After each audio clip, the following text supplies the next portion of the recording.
여러분 안녕하십니까? 프레스룸 라이브 유한솔입니다. 5분 만에 알아보는 오늘의 경제 흐름 뉴스 라이브로 시작합니다. 오늘도 뉴욕의 밤과 서울의 아침을 먼저 연결을 해보죠. 무역협상 진전에 따른 낙관론이 커진 간밤 뉴욕이었습니다. 일제히 강세 마감했는데요. 다우지수 전날보다 507포인트 올랐습니다. 7달 만에 4만 5천을 넘겼고요. S&P 500은 또 올랐죠. 49포인트 오른 6,358로 장을 마치면서 사흘 연속 올 들어서만 12번째 최고치를 경신했습니다.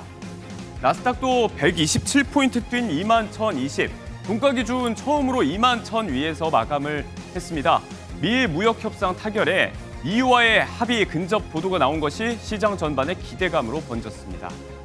서울로 돌아와 보면요.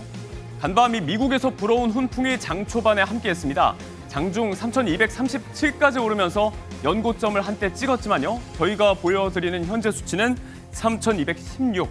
네, 좀 실시간으로 좀 변동폭이 큽니다. 확인을 해보셔야 될 것 같고요.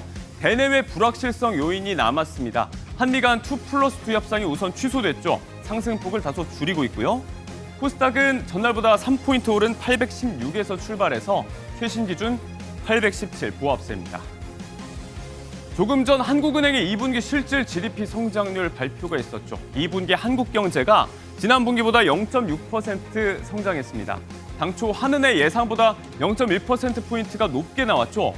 성장률은 작년 2분기에 역성장에 접어든 뒤에 정체와 역성장을 반복해 왔는데요. 네, 반등을 했죠. 이 소비 회복과 수출 호조 등의 힘입은 결과로 분석을 해볼 수가 있을 것 같습니다. 일반 은행의 신용카드 대출 연체율이요. 20년 만에 최고치를 찍었습니다. 5월 기준 지난달보다 0.6%포인트 올라서 4.2%였는데요. 이게 정확히 2005년 5월 이후로 가장 높은 수치입니다.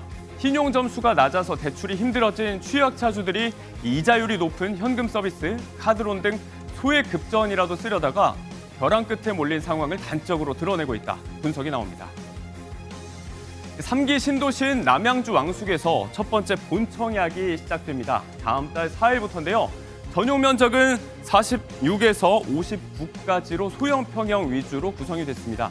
분양가는 인근 남양주 별내 다산 등과 비슷할 것으로 보이고요.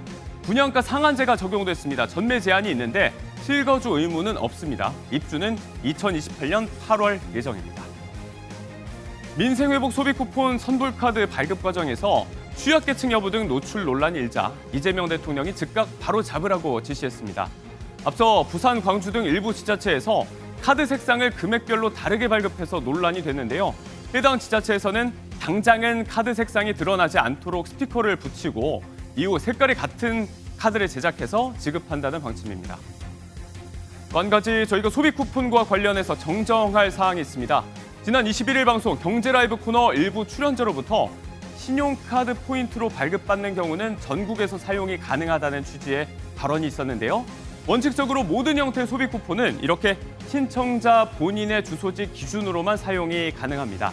다만 신용 체크카드의 경우 신청 기간 중 이사를 한 경우에만 사용 지역을 신청해서 변경할 수 있습니다. 또 하나 지역 화폐는 기본적으로 7에서 9%의 할인 효과가 있다는 발언도 있었는데요. 역시 지역별로 할인율과 중복 할인 여부 등이 상이하다는 점에서 꼭 확인을 하셔야 한다는 점까지 일부 정확하지 않았던 정보를 바로 잡으면서 마무리하겠습니다. 이상 오늘의 뉴스라이브였습니다.